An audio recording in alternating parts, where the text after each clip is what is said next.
بسم اللہ الرحمن الرحیم۔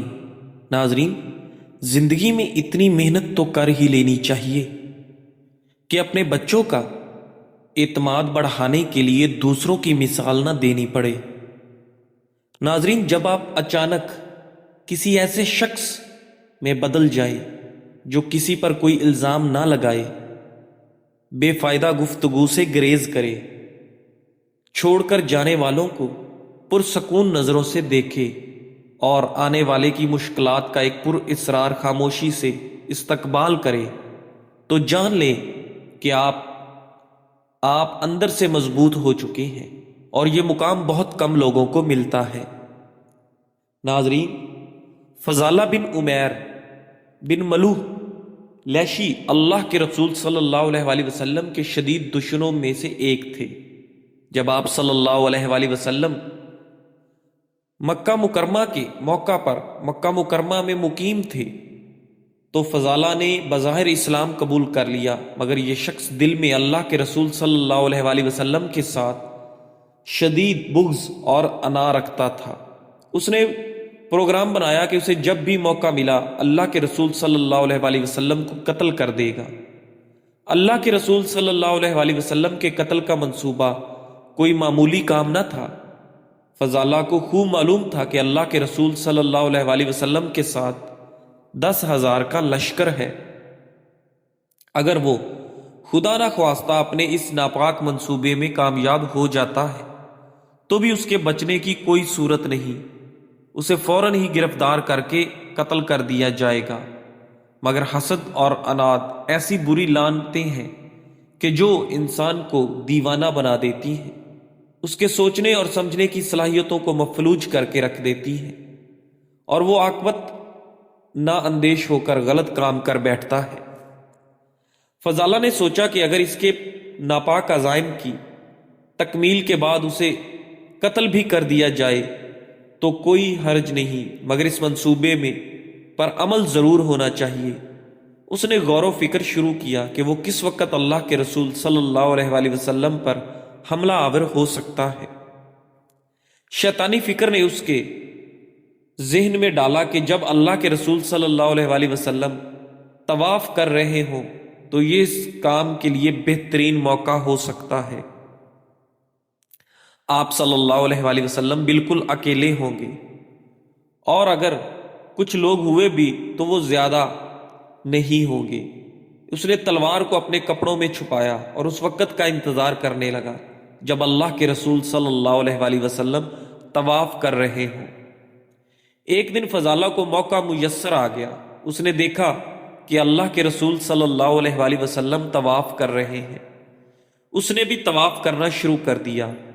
وہ موقع کی تلاش میں تھا کہ کب آپ پر حملہ کرے۔ طواف کے دوران وہ آپ صلی اللہ علیہ وآلہ وسلم کے قریب ہوا۔ ادھر اللہ رب العزت کا فیصلہ تھا کہ اپنے حبیب صلی اللہ علیہ وآلہ وسلم کو لوگوں سے بچانا ہے۔ اللہ تعالیٰ نے فوری طور پر بذریعہ وحی اپنے رسول صلی اللہ علیہ وآلہ وسلم کو فضالہ کے ناپاک ارادے کی خبر دے دی۔ آپ صلی اللہ علیہ وآلہ وسلم چاہتے تو اسے فوراً گرفتار کروا دیتے۔ آلہ قتل تو اس کے کپڑوں میں چھپا ہوا تھا، مگر یہاں رحمت ہی رحمت ہے، اپنی امت کے ساتھ خیر، بھلائی اور معافی ہے۔ فضالہ آپ صلی اللہ علیہ وآلہ وسلم کے قریب سے گزر رہا تھا۔ اللہ کے رسول صلی اللہ علیہ وآلہ وسلم نے اسے مخاطب کیا اور فرمایا، کیا تم فضالہ ہو؟ کہنے لگا، اللہ کے رسول، ہاں میں فضالہ ہوں۔ پھر آپ نے صرف اتنا فرمایا، تم اپنے دل میں کیا بات سوچ رہے تھے؟ فضالہ کہنے لگا، کچھ نہیں، میں تو اللہ تعالیٰ کا ذکر کر رہا تھا۔ اللہ کے رسول صلی اللہ علیہ وآلہ وسلم نے فضالہ کی بات سن کر ہنس پڑے، فرمایا، استغفر اللہ سے استغفار کرو فضالہ، اور ساتھ ہی اپنا دست مبارک اس کے سینے پر رکھ دیا۔ فضالہ کا دل پرسکون اور سازشی خیالات سے پاک ہو گیا۔ فضالہ کہتے ہیں کہ اللہ کی قسم، آپ صلی اللہ علیہ وآلہ وسلم نے اپنا دست مبارک میرے سینے سے اٹھایا ہی تھا کہ اللہ تعالیٰ کی ساری مخلوق میں میرے لیے آپ صلی اللہ علیہ وآلہ وسلم سے زیادہ محبوب کوئی نہ رہا۔ ایمان لانے کے بعد جب فضالہ حرم پاک سے اپنے اہل عیال کی طرف واپس جا رہا تھا تو راستے میں اس کی پرانی محبوبہ کھڑی تھی۔ اس نے روک لیا، کہنے لگی آؤ چند لمحے میرے پاس گزارو، مگر اب یہ وہ فالہ نہیں رہا۔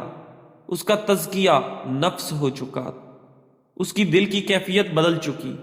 اس نے کچھ اشعار پڑھے جس کا مفہوم یوں ہے: میری محبوبہ نے کہا آؤ باتیں کریں، میں نے کہا نہیں، اللہ تعالیٰ اور اسلام مجھے ایسے کاموں سے منع کرتے ہیں۔ اگر تو محمد صلی اللہ علیہ وآلہ وسلم اور آپ کی جماعت کو فتح مکہ مکرمہ کے موقع پر دیکھ لیتی جب بت ٹوٹ ٹوٹ کر گر رہے تھے تو دیکھ لیتی کہ اللہ تعالیٰ کا دین بالکل واضح ہو گیا ہے اور شرک کے چہرے پر تاریکی چھا گئی ہے۔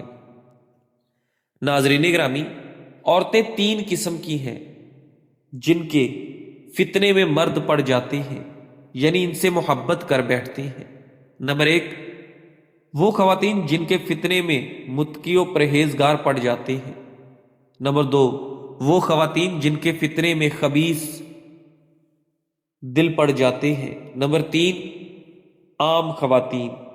حدیث مبارکہ میں ہے، میں نے تم خواتین سے زیادہ ناقص دین، ناقص عقل والی کوئی نہیں دیکھی جو مضبوط عقل والے مرد کی عقل نکال دے۔ ناظرین گرامی، یعنی خود ناقص عقل ہے مگر بڑے بڑے عقل مند مردوں کی عقل نکال لیتی ہے۔ مردوں کا خواتین کے فتنے میں پڑنا تین وجہ سے ہوتا ہے۔ نمبر ایک، صفائی ستھرائی ہو جاتی ہے، یعنی اس مصیبت کی وجہ سے گناہوں سے صفائی ہو جاتی ہے، کیونکہ عشق ایک مصیبت ہے اور مسلمان پر آنے والی ہر مصیبت اگر وہ خندہ پیشانی اور بغیر گناہ کے سہے گا تو ثواب پائے گا۔ نمبر دو، ستراج یعنی جہنم جانے کا راستہ بن جاتا ہے، کیونکہ کسی خاتون میں مبتلا ہو کر حرام کرے گا تو جہنم جائے گا۔ نمبر تین، عقاب یعنی کسی گناہ کو سزا ملتی ہے یا کسی ایسے شخص کو دیکھ کر آر اور شرم دلاتی ہو جو عورتوں کے فتنے میں مبتلا تھا اور توبہ غائب ہو چکا تھا، کیونکہ حدیث مبارکہ میں ہے، جو اپنے بھائی کو گناہ پر آر و شرم دلائے وہ اس وقت تک نہیں مرے گا جب تک خود اس گناہ میں مبتلا نہ ہو جائے۔ لہذا کسی بھی گناہ پر تفہیم کریں، نصیحت کریں، مگر شرم نہ دلائیں، کیونکہ بندہ بشر ہے، طبیعت میں عصمت تو ہے نہیں، گناہ ہو جانا بشرۂ تقاضا ہے۔ ناظرین گرامی، ماہرین کا کہنا تھا کہ نوعمر بچوں میں موٹاپا ہائی بلڈ پریشر کی سب سے بڑی وجہ ہے۔ اس سے سوزش ہونے کے امکانات دگنے ہوتے ہیں، جس سے خون کی نالیوں کے مسائل پیدا ہو سکتے ہیں۔ اسی طرح زیادہ نمک اور پروسیسڈ فوڈ، غذاؤں کا زیادہ استعمال، خراب نیند اور دباؤ بھی کردار ادا کر رہے ہیں۔ ناظرین گرامی، روزانہ کافی کا ایک کپ پینے سے ان افراد کو فائدہ مل سکتا ہے جنہیں دل کے بے ترتیب دھڑکن کا مسئلہ درپیش ہے۔ ایک تازہ تحقیق میں بتایا گیا کہ روزانہ ایک سنترا کھانے سے منہ، گلے اور معدے کے کینسر کے خطرات کم ہو سکتے ہیں۔ تحقیق کے مطابق روزانہ ترش پھل کھانے سے ہارٹ اٹیک کا خطرہ 19% تک کم ہو جاتا ہے۔ ناظرین، ماہرین کے مطابق سنترا وٹامن اے، بی، سی اور ای سے بھرپور ہوتا ہے، جبکہ اس میں کیلشیم، میگنیشیم، پوٹاشیم، فاسفورس اور قدرتی شکر بھی وافر مقدار میں پائی جاتی ہے۔ خصوصاً وٹامن سی کا ایک طاقتور اینٹی آکسیڈنٹ ہے جو جسم کو کئی بیماریوں سے بچانے میں اہم کردار ادا کرتا ہے۔ سنترے میں موجود فائبر نظام ہاضمہ کو بہتر بناتا ہے، آنتوں کی حرکت کو تیز کرتا ہے۔ ناظرین گرامی، تحقیق کے مطابق سنترے کا جوس پتے کی پتھری کے خطرے کو بھی کم کرتا ہے، کیونکہ یہ کولیسٹرول کو توڑ کر اسے بائل ایسڈز میں تبدیل کرنے میں مدد دیتا ہے۔ اس کے ساتھ سنترے کے جوس میں پانی کی مقدار تقریباً 85% ہوتی ہے، جو جسم کو ہائیڈریٹ رکھنے میں اہم ہے۔ چونکہ انسانی جسم یہ وٹامن خود پیدا نہیں کر سکتا، اس لیے اسے خوراک کے ذریعے باقاعدگی سے حاصل کرنا ضروری ہے۔ ہر انسان پر خاندانی مزاج کا اثر ہوتا ہے۔ ایک عربی شخص اپنا قصہ بیان کرتا ہے کہ ایک مرتبہ میں سفر پر نکلا تو راستہ بھٹک کر ایک جنگل میں جا نکلا۔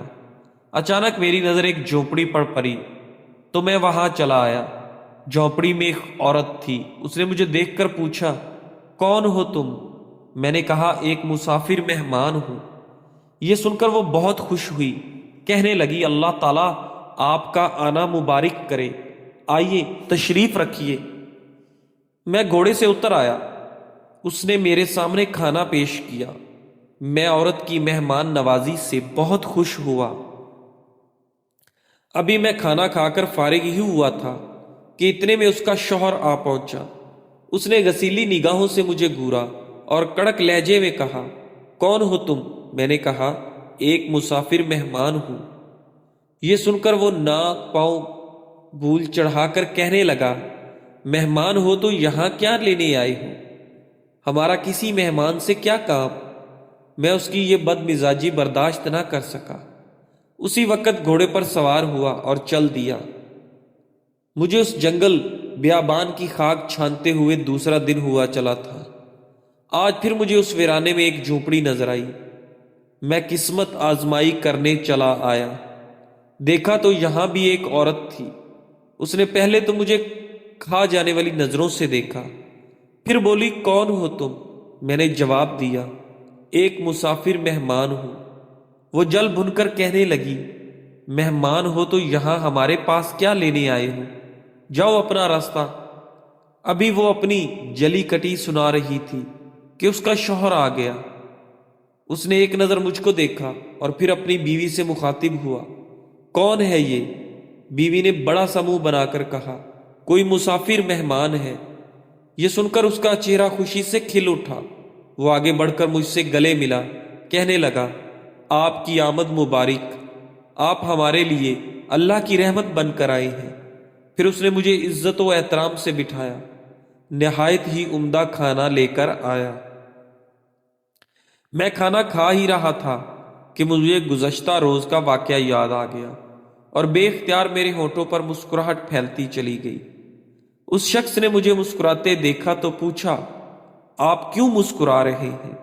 میں نے اس کے سامنے گزشتہ روز کا واقعہ بیان کیا اور دونوں میاں بیوی کے متضاد سلوک کا ذکر بھی کیا۔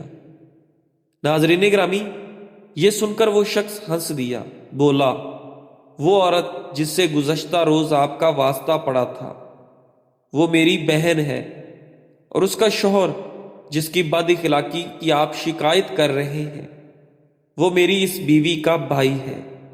یقیناً ہر شخص پر اس کے خاندانی مزاج کا اثر ہوتا ہے۔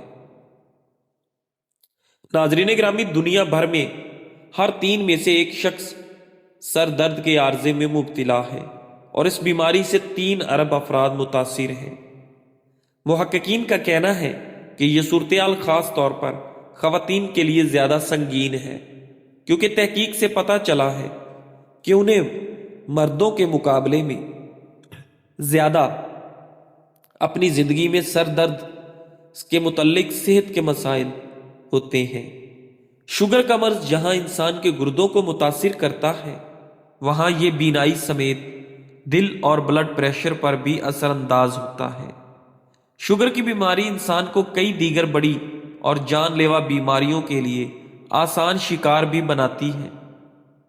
بہت سے لوگ بچپن سے ہی شوگر کے مرض کا شکار ہوتے ہیں۔ اگر اس کا بروقت علاج اور کنٹرول نہ کیا جائے تو آپ کو دوسری بیماریاں بھی لاحق ہونے کا خطرہ ہوتا ہے۔ ڈاکٹروں کا کہنا ہے کہ ناقص خوراک اور تناؤ ڈائبٹیز کی بڑی وجوہات ہیں۔ اس بیماری کی علامات میں بار بار پیشاب آنا، پیاس لگنا، بھوک لگنا اور پاؤں میں سوجن شامل ہے۔ طبی ماہرین کہتے ہیں کہ شوگر سے بچاؤ کے لیے روزانہ کی بنیاد پر ورزش یا کم از کم 30 منٹ کی چہل قدمی لازمی کریں۔ ناظرین، دن میں زیادہ وقت متحرک رہیں، ٹینشن اور اعصابی تناؤ سے دور رہنے کی کوشش کریں ساتھ ساتھ متوازن غذا کا استعمال بھی بے حد ضروری ہے۔ ناظرین گرامی، اگر آپ کو شوگر کا مسئلہ ہے تو آپ کو فاسٹ فوڈ اور تلی اشیاء سے پرہیز کرنا چاہیے۔ شوگر کے مریضوں کو اپنی خوراک میں فائبر سے بھرپور پھل، سبزیاں اور اناج شامل کرنا چاہیے۔ دوپہر کے کھانے میں موسمی پھل کھائیں۔ ناظرین گرامی، دوپہر میں چاول کم اور پتوں والی سبزیوں کا استعمال زیادہ کریں۔ کبھی کبھار چقندر کو بھی خوراک میں شامل کرنا چاہیے۔ دن میں کم از کم ایک بار دال کو خوراک میں شامل کرنا چاہیے۔ شوگر کے مریضوں کو چائے اور کافی کا استعمال محدود کرنا چاہیے۔ رات کا کھانا 6 سے 8 بجے کے درمیان کھائیں، اس سے شوگر کی مقدار محدود ہو جائے گی۔ ناظرین گرامی، سب سے اہم بات یہ ہے کہ رات کے کھانے کے بعد 20 منٹ کی واک کریں۔ دن میں 7 سے 8 بار تھوڑا تھوڑا کھانا کھائیں۔ ناشتہ مت چھوڑیں۔ ناظرین گرامی، لوبیا صحت کے پوشیدہ حیرت انگیز راز۔ قدرت نے لوبیا کے چھوٹے دانوں میں اتنی بڑی شفا رکھ دی ہے کہ اس کا روزانہ استعمال جسم کی طاقت، دل کی صحت، وزن اور بڑھاپے سب پر مثبت اثر ڈالتا ہے۔ لوبیا وزن کم کرنے میں مددگار ہے۔ موٹاپے کے مریضوں نے 8 ہفتے لوبیا کھائی تو وزن کم، بلڈ پریشر بہتر اور توانائی میں اضافہ ہوا۔ آنتوں کی صحت بہتر کرنی ہے۔ لوبیا میں فائبر ہوتا ہے جو ہاضمہ، مضبوط بیکٹیریا، متوازن دوران خون بہتر کرتا ہے، کولیسٹرول کم کرتی ہے۔ روزانہ تھوڑی سی لوبیا نقصان دہ آئی ڈی ایل کولیسٹرول کم کرتی ہے اور دل کے امراض کے خطرے کو 25% تک گھٹاتی ہے۔ بلڈ پریشر نارمل رہتا ہے۔ تحقیق کے مطابق لوبیا کا باقاعدہ استعمال ہائی بلڈ پریشر کو کنٹرول میں رکھتا ہے۔ ناظرین، بڑھاپے کو کم کرتا ہے۔ لوبیا میں موجود ریورسٹرول ڈی این اے کی حفاظت کرتا ہے اور عمر رسیدگی کے اثرات کم کرتا ہے۔ اینٹی آکسیڈنٹ سے بھرپور ہے۔ سبز اور سرخ لوبیا فری ریڈیکلز کے نقصان سے بچاتی اور موٹاپے اور شوگر کے انزائم کو کم کرتی ہے۔ ناظرین گرامی، حافظ ابن حجر العسقلانی رحمۃ اللہ فرماتے ہیں، اللہ تعالیٰ نے اپنے مومن بندوں کو آزمائش سے نکالنا ہی ہوتا ہے۔ بعض اوقات تاخیر صرف اس لیے کرتا ہے کہ وہ انہیں نکھارنا اور ان کے ثواب میں مزید اضافہ کرنا چاہتا ہے۔ ناظرین، دنیا میں کوئی بھی رشتہ یہ حق نہیں رکھتا کہ وہ آپ کا ذہنی سکون برباد کرے۔ ہر ایسے رشتے سے دور ہو جائیں جو آپ کی ذہنی اذیت کا باعث بنتا ہے۔ خدا کی دنیا بہت وسیع ہے، اپنے مطابق لوگ ڈھونڈیں ورنہ اکیلے رہنے کی عادت ڈال لیں۔ اپنے سکون پر سمجھوتا کبھی نہ کریں۔ ناظرین، کیا آپ جانتے ہیں کہ ہم میں سے اکثر لوگ سمجھتے ہیں کہ ذہنی بیماری کا مطلب ہے پاگل پن، حالانکہ یہ بالکل غلط ہے۔ پاگل ہونا ایک انتہا ہے، لیکن ذہنی بیماری کی بہت سی چھوٹی چھوٹی شکلیں ہوتی ہیں، جیسے بہت زیادہ سوچنا، ہر وقت ڈر یا گھبراہٹ، نیند نہ آنا، دل کا ہر وقت اداس رہنا، کسی چیز میں دل نہ لگنا، یہ سب ذہنی بیماری کی نشانیاں ہیں۔ ناظرین، نبی کریم صلی اللہ علیہ وآلہ وسلم نے فرمایا، مومن مرد اور عورت کو جان، مال اور اولاد میں مسلسل آزمایا جاتا ہے، یہاں تک کہ وہ اللہ تعالیٰ سے اس حال میں ملاقات کرتا ہے کہ اس پر کوئی گناہ باقی نہیں ہوتا۔ ناظرین گرامی، جو خوشیاں لوگوں کو ملے وہ آپ کو نہیں ملے، لیکن جو غم لوگوں کو ملے وہ بھی تو آپ کو نہیں ملے۔ یاد رکھیں، موازنہ بے سکونی کا سب سے بڑا سبب بنتا ہے، اور شکر ادا کرنے میں ہی عافیت، برکت اور سکون ہے۔ اگر زندگی کی تلخیاں، پریشانیاں اور تکلیفیں آپ سے آپ کے اخلاق کی مٹھاس اور نرمی چھین لیں تو سمجھ لینا کہ آپ ہار گئے ہیں۔ اللہ کریم ہمیں اور ہمارے سب احباب کو سکون قلب و روح سے نوازے۔ آمین ثم آمین۔ جزاک اللہ۔